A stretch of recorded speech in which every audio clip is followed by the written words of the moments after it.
अच्छा अच्छा बेटा देखो, पीएच और पीओएच, ये हमारा अगला टॉपिक है। What is pH and pOH? PH is basically a quantity जो हमें किसी भी सॉल्यूशन की एसिडिटी या बेसिसिटी के बारे में जानकारी देती है। एक मिनट।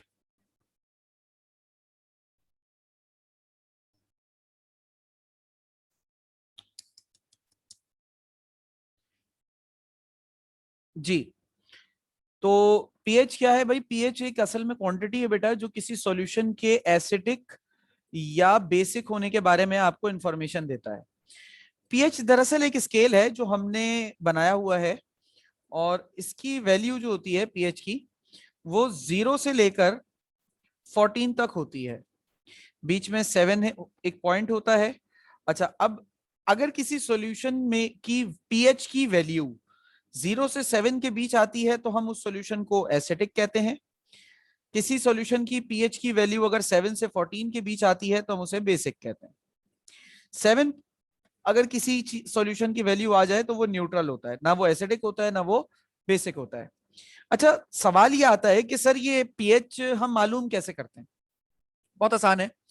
देखो बेटा, जब हम किसी चीज को पानी में डिसॉल्व करते हैं और हम ये कहते हैं कि वो चीज पानी में डिसॉल्व होकर अपने आयंस में टूट गई, तो दरअसल वो चीज अपने आयंस में तो टूटती है, साथ ही साथ वो पानी के मॉलिक्यूल को भी तोड़ती है। यानी अगर मिसाल के तौर पर मैं NaCl को पानी में डिसॉल्व करता हूं तो मुझे क्या मिलेगा? मुझे मिलेंगे सोडियम के पॉजिटिव आइंस और क्लोरीन के नेगेटिव आइंस। लेकिन सोडियम क्लोराइड के पानी में डिसॉल्व होने की वजह से न सिर्फ सोडियम क्लोराइड आइंस में टूटता है, बल्कि ये सोडियम क्लोराइड जब पानी में डिसॉल्व होता है तो उस पानी के मॉलिक्यूल्स को ये तोड़ देता है H पॉजिटिव और OH नेगेटिव में। अब अगर किसी तरीके से मैं उस सॉल्यूशन के H पॉजिटिव आइंस की तादाद पता कर लूं या किसी तरीके से OH नेगेटिव आइंस की तादाद पता कर लूं, उसके बाद उसको इस फॉर्मूला में पुट करूं, पीएच के, H पॉजिटिव अगर मालूम किया है, और ये पीएच नहीं है बेटा, ये POH है बेसिकली। और अगर मैं OH नेगेटिव आयन की कॉन्सेंट्रेशन मालूम की है तो इस फॉर्मूला में पुट करूं। अब इसके नतीजे में मेरे पास क्या होगा? मुझे पीएच या पीओएच की वैल्यू पता चल जाएगी। जैसी मुझे ये वैल्यू पता चलेगी, वैसी मैं उस वैल्यू को इस स्केल के ऊपर कंपेयर कर लूंगा कि उसकी वैल्यू 0 से 14 के बीच में कहां आ रही है। इफ अगर उसकी वैल्यू 0 से 7 के बीच आ रही है तो वो सोल्यूशन एसिडिक हुआ। अगर उसकी वैल्यू 7 से 14 के बीच आ रही है तो वो सोल्यूशन बेसिक हुआ। फॉर्मूला क्या है पीएच का? Negative log of H positive ions concentration. यानी जितने H पॉजिटिव आइंस की तादाद है उसका नेगेटिव लॉगरिथम निकाल लीजिए कैलकुलेटर से, आंसर पता चल जाएगा बेटा। बात समझ में आ रही है? Yes sir. कोई सवाल या कंफ्यूजन इसमें अभी तक? No sir. ठीक है। अच्छा, अब एक बात को जरा समझिएगा। आप लोगों ने 4 लफ्ज पढ़े होंगे, स्ट्रॉन्ग एसिड, उसके अलावा आपने पढ़ा होगा वीक एसिड, इसके अलावा आपने पढ़ा होगा स्ट्रॉन्ग बेस, और आपने पढ़ा होगा वीक बेस। ठीक है, strong acid strong base, weak acid weak base. तो बेटा स्ट्रॉन्ग एसिड स्ट्रॉन्ग बेस और वीक एसिड वीक बेस, ये आपके पास 4 आपके अल्फाज हैं। कोई एसिड स्ट्रॉन्ग है या वीक, कोई बेस स्ट्रॉन्ग है या वीक, उसका पता भी हमें इससे चल जाता है पीएच की मदद से। कैसे? देखो, अगर मैं नंबर लाइन की बात करूं, एक नंबर लाइन मैंने ड्रॉ की, सेंटर में 0, राइट साइड पे वैल्यू पॉजिटिव में बढ़ेगी 1 2 3 4 एंड 5, और लेफ्ट साइड पर वैल्यू नेगेटिव में जाएगी -1 -2 -3 -4 एंड -5। अच्छा, अब मुझे आपसे एक सवाल पूछना है। देखो, फॉर एग्जाम्पल अभी मैं इस सेंटर पॉइंट पे खड़ा हूं, मैं इस सेंटर पॉइंट से राइट पे आगे जाऊं या इस सेंटर पॉइंट से लेफ्ट पर आगे जाऊं, दोनों ही सूरतों में जितना आगे मैं बढ़ता जाऊंगा मेरा मैग्नीट्यूड उतना ही बढ़ता जाएगा। आई एम इग्नोरिंग साइन, मतलब मैं यहां पर साइन को इग्नोर कर रहा हूं। यानी कि -1 -2 जो है ना, वो -1 -2 तो ऑब्वियसली छोटा, जितना आगे बढ़ूंगा -2 -1 से छोटा होता है, -3 -2 से छोटा होता है, वो मुझे पता है। अगर मैं थोड़ी देर के लिए साइन को इग्नोर कर दूं तो मैं जितना आगे बढ़ूंगा चाहे लेफ्ट साइड पर या राइट साइड पर, मेरा मैग्नीट्यूड उतना बड़ा हो जाएगा। क्या ख्याल है आपको, आपका? Yes sir. ऐसा ही है ना? Yes. ठीक। अब देखो, अगर 7 मेरा न्यूट्रल पॉइंट है तो जितना मैं लेफ्ट साइड पर आगे जाऊंगा, राइट साइड पर, उतना मेरे पास स्ट्रॉन्ग बेस होगा। और जितना मैं राइट साइड लेफ्ट साइड पर आगे जाऊंगा उतना मेरे पास स्ट्रॉन्ग एसिड होगा। तो सर वीक एसिड और वीक बेस कहां होगा? न्यूट्रल पॉइंट के करीब करीब। इधर होगा वीक बेस, इधर होगा वीक एसिड। यानी अगर किसी सॉल्यूशन की वैल्यू मेरे पास 1-2 पीएच आ रही है तो वो स्ट्रॉन्ग एसिड है। किसी सॉल्यूशन की वैल्यू मेरे पास 5-6 पीएच आ रही है तो वो वीक एसिड है। किसी सॉल्यूशन की वैल्यू मेरे पास 8-9 पीएच पे आ रही है तो वो वीक बेस है। किसी सॉल्यूशन की पीएच वैल्यू अगर मेरे पास फॉर एग्जांपल 13-14 आ रही है तो वो स्ट्रॉन्ग बेस है। तो इस तरीके से हम strong base, weak base, strong acid और वीक एसिड को जज करते हैं। मेरी बात समझ में आ रही है बेटा? Yes sir. जी सर। ठीक। तो इस ये सारी बात पीएच के हवाले से हो गई। अब मजीद आगे चलते हैं और अगला टॉपिक देखते हैं। अगला टॉपिक हमारे पास क्या है बेटा? अगला टॉपिक हमारे पास है लिटमस का, इंडिकेटर, सॉरी। इंडिकेटर अगर लुगवी मायने देखें तो इंडिकेटर का मतलब होता है निशानदही करने वाला, यानी किसी चीज की निशानदेही करने वाला, बताने वाला। तो इंडिकेटर का काम होता है कि कोई सॉल्यूशन एसिडिक है या कोई सॉल्यूशन बेसिक है। इंडिकेटर का काम उसको पता करना होता है कि कौन सा सॉल्यूशन एसिडिक है और कौन सा सॉल्यूशन बेसिक है। मतलब वो आपको बताता है। जैसे कि मिसाल के तौर पर मेरे पास, हमारे पास 2-3 तरह के लिटमस वो इंडिकेटर्स होते हैं। यहाँ पे मैंने लिखी हुई तफसील, जरा देखिएगा। मिसाल के तौर पर मेरे पास 2 सॉल्यूशंस हैं।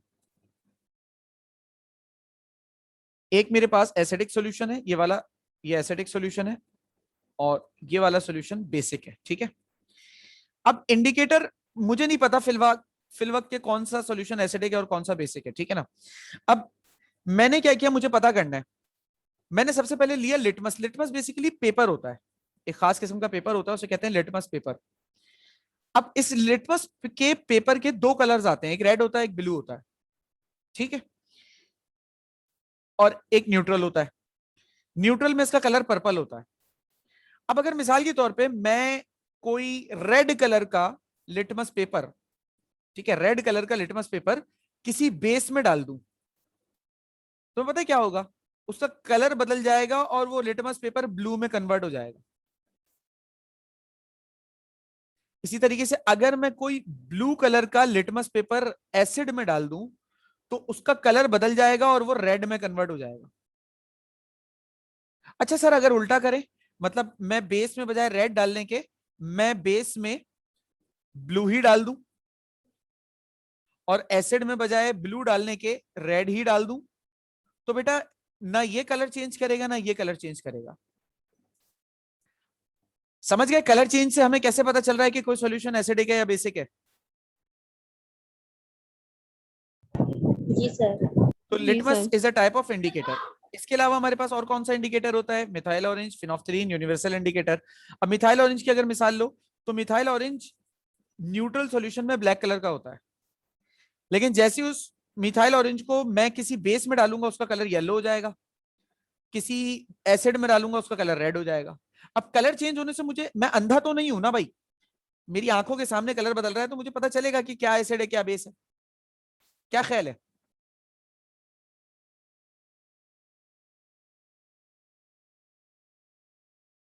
बात समझ में आ गई बेटा? Yes sir. जी सर। इसी तरीके से मेरे पास एक और इंडिकेटर होता है फिनोफ्थलीन। फिनोफ्थलीन न्यूट्रल सॉल्यूशन में कलरलेस होता है, ये आप लोगों ने अपने 9 क्लास के प्रैक्टिकल्स में भी यूज किया होगा। और एसिडिक सॉल्यूशन में भी ये कलरलेस होता है, बट बेसिक सॉल्यूशन में इसका कलर पिंक हो जाता है। यानी फिनोफ्थलीन यूज हो सकता है बेस को इंडिकेट करने के लिए, एसिड को या न्यूट्रल सॉल्यूशन को इंडिकेट करने के लिए फिनोफ्थलीन यूज नहीं हो सकता। मिथाइल ऑरेंज कुछ भी इंडिकेट कराने के लिए यूज कर लो, लिटमस पेपर कुछ भी इंडिकेट कराने के लिए यूज कर लो। इसी तरीके से आता है यूनिवर्सल इंडिकेटर, उसमें ग्रीन कलर होता है न्यूट्रल में, पर्पल होता है बेस में, और रेड होता है आपके पास एसिड में। अब सवाल यहां पर यह आता है कि सर ये कलर चेंज क्यों हो रहा है, मतलब कलर ऐसा क्या होता है कि कलर चेंज होता है। तो बेटा बेसिकली कलर कुछ नहीं होता, कलर सिर्फ हमारी आंखों का धोखा होता है। अगले साल सेकेंड ईयर केमिस्ट्री में कलर फॉर्मेशन किस तरीके से होती है ये आप लोग बहुत तफसीलन पढ़ेंगे, लेकिन फिल वक्त में थोड़ी बहुत बात आपसे करता चलूं।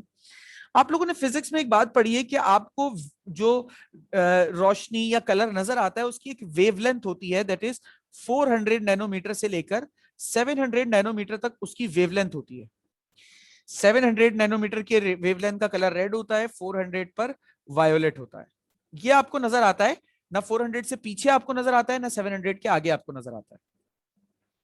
अब देखो हमारी आंख में जिस तरह की वेवलेंथ जाएगी, जो वैल्यू वेवलेंथ की जाएगी, हमें कलर वैसा ही नजर आएगा।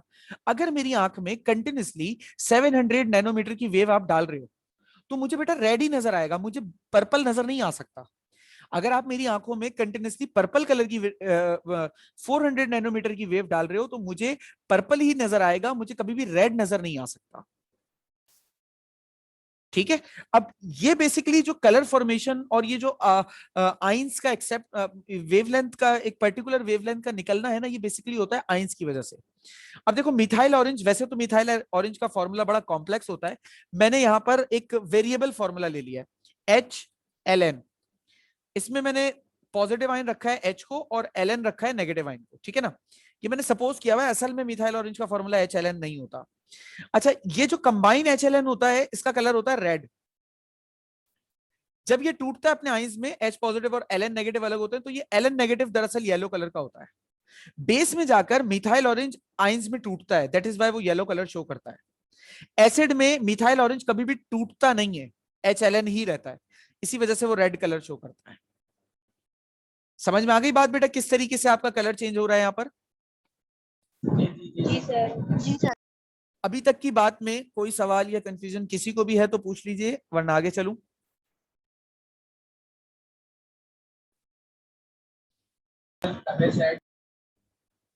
बेटा कोई सवाल, कोई कंफ्यूजन?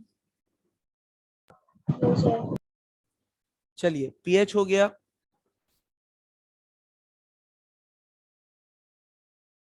अच्छा, अब ये मैंने एक टेबल आपके सामने बनाया है पीएच स्केल की, मुख्तलिफ चीजों की पीएच वैल्यू क्या होती है ये इसमें मैंने यहाँ पे बताया है, जो एमसीक्यू पॉइंट ऑफ व्यू के लिए आप इसको यूज कर सकते हो।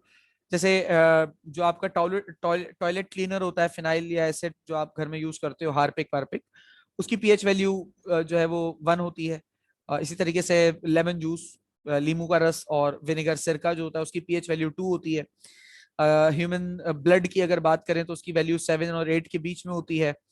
इसके अलावा सलाइवा की जो पीएच वैल्यू होती है वो तकरीबन 6 से लेकर 7 के बीच में होती है। तो इस तरीके से ये आपके पास कुछ पीएच वैल्यूज मैंने लिख दी हैं चीजों की। ये आपको एमसीक्यूज में हेल्प कर सकता है, मतलब एमसीक्यू कोई ऐसा आ सकता है कि यार ह्यूमन सलाइवा की आप पीएच वैल्यू बता दो, या ह्यूमन ब्लड की आप पीएच वैल्यू बता दो। तो ह्यूमन ब्लड की पीएच वैल्यू 7.8 से 8.5 के बीच होती है, और 7.35 से 7.85 के बीच होती है, सॉरी। और सलाइवा जो है वो 6-7 के बीच होता है। इन दोनों के ऊपर जरा सवाल हो सकता है, तो इन दोनों की कम से कम याद रखना, बाकी भले कुछ याद करो नहीं करो चलेगा। आगे आते हैं ब्रॉन्स्टेड लॉ कॉन्सेप्ट। ये आप लोगों ने चैप्टर 9 क्लास में पढ़ा होगा, इसलिए मैं थोड़ा सा आगे मूव कर रहा हूँ, जो ज्यादा जरूरी है अभी वो पढ़ा रहा हूँ। न्यूट्रलाइजेशन। न्यूट्रलाइजेशन क्या होता है बेटा? न्यूट्रलाइजेशन एक रिएक्शन की टाइप है, खास टाइप का रिएक्शन है बेटा, जिसमें एसिड और बेस ये दो चीजें आपस में मिलकर सॉल्ट प्रोड्यूस करती हैं। अच्छा, बहुत सारे लोगों को आप देखोगे कि वो आपसे बोलेंगे कि एसिड और बेस मिलकर सॉल्ट और वाटर बनाते हैं। बेटा सॉल्ट के साथ वाटर बने ये जरूरी नहीं होता, न्यूट्रलाइजेशन में सॉल्ट के साथ वाटर बने ये जरूरी नहीं होता, लेकिन ज्यादातर बल्कि 98% न्यूट्रलाइजेशन रिएक्शन ऐसे होते हैं जिसमें सॉल्ट के साथ वाटर बन जाता है। लेकिन 2% रिएक्शन फिर भी ऐसे होते हैं जिसमें सिर्फ सॉल्ट बनता है, वाटर नहीं बनता। तो जो बेहतर डेफिनेशन न्यूट्रलाइजेशन की निकलती है मेरी नजर में वो ये निकलती है कि एसिड और बेस को मिलाओ, नतीजे में सॉल्ट बन जाए। ऐसे रिएक्शन को हम न्यूट्रलाइजेशन रिएक्शन कहते हैं। अगर इसके साथ साथ वाटर भी बन जाए तो ये न्यूट्रलाइजेशन रिएक्शन तब भी न्यूट्रलाइजेशन रिएक्शन ही कहलाता है, ठीक है। लेकिन न्यूट्रलाइजेशन के साथ इसे हम फिर डबल डिस्प्लेसमेंट रिएक्शन भी कहते हैं, ठीक है, इसे हम डबल डिस्प्लेसमेंट रिएक्शन भी कहते हैं। और न्यूट्रलाइजेशन रिएक्शन याद रखना हमेशा एमसीक्यूज के लिए कि ये एक एक्सोथर्मिक रिएक्शन होता है, यानी इसमें हीट इवॉल्व होती है, ठीक है। अच्छा, न्यूट्रलाइजेशन क्यों कहा जाता है एसिड बेस के रिएक्शन को? क्योंकि बेटा एसिड और बेस ना समझ लो एक दूसरे के जानी दुश्मन है, जहां मिलेंगे एक दूसरे की जान लेने पे तुल जाएंगे। एसिड H पॉजिटिव देता है और बेस OH नेगेटिव देता है, ये हमेशा याद रखना, ठीक है ना। तो एसिड और बेस के दरमियान हमेशा लड़ाई रहती है, ये दोनों कभी भी एक साथ मिलजुल कर नहीं रह सकते, ठीक है। अच्छा, अब हमारे पास अगला टॉपिक है बेटा टाइप्स ऑफ सॉल्ट। सॉल्ट की टाइप्स हमारे पास 3 तरह की होती है, एसिडिक, बेसिक और नॉर्मल सॉल्ट। और ये टाइप्स जो हम डिस्टिंग्विश करते हैं ना, ये सॉल्ट की बुनियाद पर ही करते हैं। मतलब देखो मिसाल के तौर पर अभी मैं तुम्हारे सामने 3 एसिड्स लिख रहा हूं, HCl, H2SO4 और H3PO3 PO4। HCl एक H पॉजिटिव दे रहा है, H2SO4 2 H पॉजिटिव दे रहे हैं और H3PO4 3 H पॉजिटिव दे रहे हैं। सेम इसी तरीके से 3 बेसिस लिख रहा हूं, NaOH, CaOH ट्वाइस और AlOH थ्राइस। अब ये एक OH नेगेटिव दे रहा है, ये 2 OH नेगेटिव दे रहे हैं और ये 3 OH नेगेटिव दे रहे हैं, सही। अगर मैं आपसे पूछूं कि एसिड्स में number of H positive ions के लिहाज से कौन सा एसिड सबसे ज्यादा स्ट्रॉन्ग है, और बेस में number of OH negative ions के लिहाज से कौन सी बेस सबसे ज्यादा स्ट्रॉन्ग है, तो आपका क्या जवाब होगा?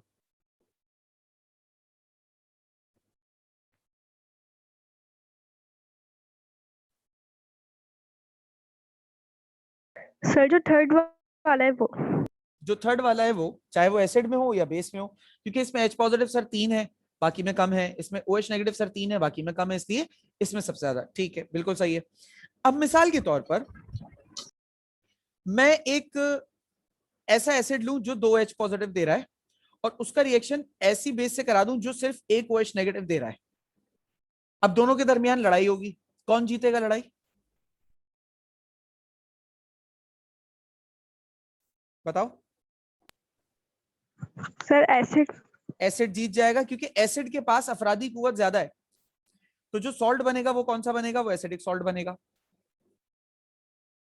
इसी तरीके से बेसिक सॉल्ट में मिसाल के तौर पर मेरे पास एक ऐसी बेस है जिसमें जो 3 OH नेगेटिव दे रही है और बदले में एसिड ऐसा है जो सिर्फ एक H पॉजिटिव दे रहा है। अब बताओ कौन जीतेगा जन? बेस। बेस जीतेगी, तो जो सॉल्ट बनेगा वो बेसिक होगा। अच्छा सर, अगर मिसाल के तौर पर 2 H पॉजिटिव वाला एसिड ले लें और 2 OH नेगेटिव वाली बेस ले लें, तो अब कौन जीतेगा?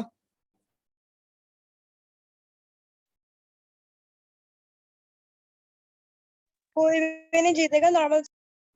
बिल्कुल, अब कोई भी नहीं जीतेगा और जो सॉल्ट बनेगा वो नॉर्मल होगा। समझ में आ गया बेटा सॉल्ट की टाइप्स? Yes sir. जी सर। चलिए जी, फिर आगे चलते हैं। अच्छा जी, लास्ट टॉपिक हमारे चैप्टर का, दैट इज बुफर सॉल्यूशन। अच्छा, बुफर सॉल्यूशन क्या है? बुफर साहब को ये सॉल्यूशन बनाने पे नोबेल प्राइज मिला है। और है क्या ये, दरअसल इसको जरा समझना। देखो, मेरे पास साफ सुथरा पानी है, पानी न्यूट्रल होता है, ना एसिडिक होता है ना बेसिक होता है, साफ सुथरा पानी है।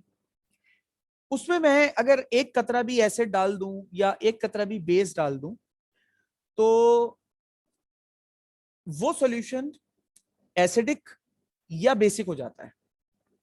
मतलब उसकी पीएच बदल जाती है। पहले पानी की पीएच 7 होगी, न्यूट्रल है। जैसे उसमें एक कतरा एसिड या एक कतरा बेस गिरती है, वैसे उसकी पीएच चेंज हो जाती है, और पीएच के चेंज होने के नतीजे में वो सॉल्यूशन एसिडिक या बेसिक में मतलब तब्दील हो जाता है, ठीक है। अच्छा, अब बफर सॉल्यूशन एक ऐसा खास किस्म का सॉल्यूशन है कि अगर हम उसमें थोड़ा बहुत एसिड या बेस ऐड करते हैं तो थोड़ा बहुत एसिड या बेस ऐड करने से उसकी पीएच पर कोई फर्क नहीं पड़ता, उसकी पीएच वही रहती है, चेंज ही नहीं होती। ये वजह है कि बुफर साहब को ये सॉल्यूशन बनाने पे नोबेल प्राइज मिला था, वरना आप एक कतरा भी गिराओगे तो पीएच बदल जाती है, और वहां पर आप थोड़ी सी मिकदार में अगर एसिड बेस को ऐड करो तो पीएच चेंज नहीं होती। अब बफर सॉल्यूशन बनता कैसे है? बफर सॉल्यूशन बनाने का के दो तरीके हैं। एक तरीका तो यह है कि आप अगर, बुफर दो तरह के होते हैं, एक बुफर एसिड होता है और एक बुफर बेस होता है, ठीक है। अगर आपने बुफर एसिड बनाना है तो आप कोई वीक एसिड और उसी का ही वीक सॉल्ट ले लें, मतलब उसी का सॉल्ट ले लें, जो एसिड ले रहे हैं उसी का सॉल्ट ले लें, दोनों को आपस में सॉल्यूशन बना दें, तो बुफर एसिड बन जाएगा। बुफर बेस बनानी है तो आप कोई वीक बेस और उसी बेस की सॉल्ट ले लें, तो आपके पास वीक बेस बन जाएगा। अब मैंने यहां जो एग्जांपल दी हुई है वो ली हुई है एसिटिक एसिड और सोडियम एसिटेट की, ठीक है ना। अब क्या होगा, मैंने एक बीकर लिया, उस बीकर में सबसे पहले मैंने एसिड ले लिया। कौन सा एसिड ले लिया? एसिटिक एसिड, और उसमें थोड़ा सा पानी भी ऐड किया हुआ है, सॉल्यूशन बनाया हुआ है। तो मेरे पास जैसे ही एसिड पानी में गया वो दो आइंस में टूट गया, CH3COO नेगेटिव एसिटेट आइन और H पॉजिटिव आइन। अब इसी सॉल्यूशन में मैंने वीक सॉरी इसी सॉल्यूशन में मैंने सॉल्ट ऐड कर दिया। कौन सा सॉल्ट? ये सोडियम एसिटेट।